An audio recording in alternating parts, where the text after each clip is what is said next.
सूर्यवंशी राजा अम्बरीश बहुत प्रतापी थे और वो सर्वगुण संपन्न थे, दयालु थे और भक्ति भावना से भी परिपूर्ण थे। वो एकादशी का व्रत बहुत ही नियम पूर्वक करते थे। तो विष्णु के भक्तों में वो श्रेष्ठ थे। तो एक बार ऋषि दुर्वासा उनकी परीक्षा लेने आए। तो जब उनके घर पर आए तो उन्होंने बहुत ही आदर सत्कार किया। उसके बाद उस दिन एकादशी का व्रत था। तो उन लोगों को राजा ने खाने पर आमंत्रित किया।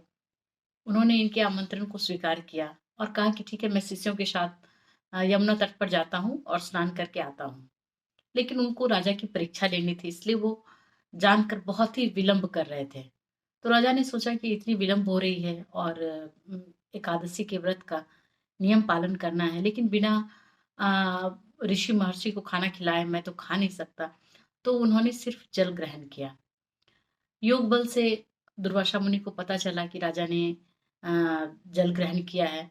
वो वापस आए और राजा को भला बुरा कह रहे, रे दुष्ट पापी अधर्मी, तुम बिना हम सबको भोजन कराए तुम जल कैसे ग्रहण किए।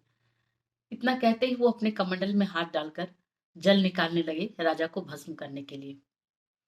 फिर क्या बात थी, जैसे ही उन्होंने अपने कमंडल में हाथ डाला जल निकालकर राजा को भस्म करने के लिए, उसी समय सुदर्शन चक्र उपस्थित हुआ, उस राजा की रक्षा के लिए और दुर्वासा मुनि को भस्म करने के लिए।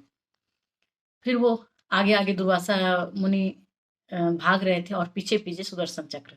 इस प्रकार से तीनों लोकों में वो गए, लेकिन किसी ने भी उनकी सहायता नहीं की। फिर वो वापस राजा अम्बरीश के पास आए और उनसे माफी मांगी और कहा मेरी रक्षा करो।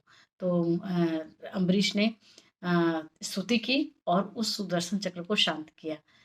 इस राजा के सद्व्यवहार से दुर्वासा मुनि बहुत खुश हुए और उन्होंने ढेर सारा आशीर्वाद दिया। फिर वो वापस घर को लौट गए।